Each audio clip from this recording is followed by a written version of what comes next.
భద్రాచలం శ్రీ సీతారామచంద్ర స్వామి వారి ఆలయ కార్యనిర్వహణాధికారి బదిలీని వ్యతిరేకిస్తూ భద్రాచలంలో నిరసన వ్యక్తం చేసిన స్థానికులు భద్రాచలం ఆలయ ఈవోగా విధులు నిర్వహిస్తున్న ఎల్ రమాదేవిని కీసర ఆర్టీఓగా నియమిస్తూ ప్రభుత్వం జీవో విడుదల చేయడంతో నిరసన వ్యక్తం చేస్తున్న స్థానికులు ఆలయ ఈవో రమాదేవి బదిలీని వెంటనే నిలిపివేయాలని, గతంలో అభివృద్ధి లేక నిధులు లేక ఆర్థిక ఇబ్బందుల్లో ఉన్న ఆలయానికి ఈవో వచ్చిన తర్వాత ఆదాయం గణనీయంగా పెరిగిందని నినాదాలు చేశారు. రమాదేవి వచ్చిన తర్వాత పురుషోత్తపట్నం ఆలయ భూములపై పోరాటం చేశారని, చాలా ఇళ్ల నుంచి పేరుకుపోయిన చెత్తను ప్రక్షాళన చేస్తున్నారన్నారు.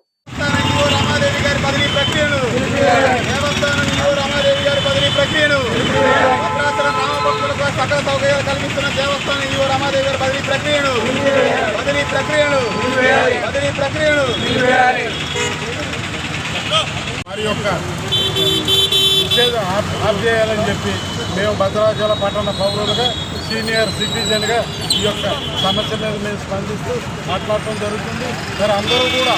ఏకకంఠంతో పార్టీలకు అతీతంగా ఈ యొక్క ట్రాన్స్ఫర్ని నిలుపుదల చేయాలని మా యొక్క కోరిక. స్వామి వారి దేవస్థానం ఈవోగా పనిచేస్తున్నటువంటి శ్రీ రమాదేవి గారిని ట్రాన్స్ఫర్ చేస్తూ ఈ రాష్ట్ర ప్రభుత్వం తీసుకున్నటువంటి నిర్ణయం చాలా కరెక్ట్ కాదని ప్రజలుగా రామ భక్తులుగా మేము తీవ్ర నిరసన తెలియజేస్తూ ఈ అంబేద్కర్ సెంటర్లో ఇక్కడ ఈరోజు మేమందరం కూడా వారి చేయాలని కోరుకుంటూ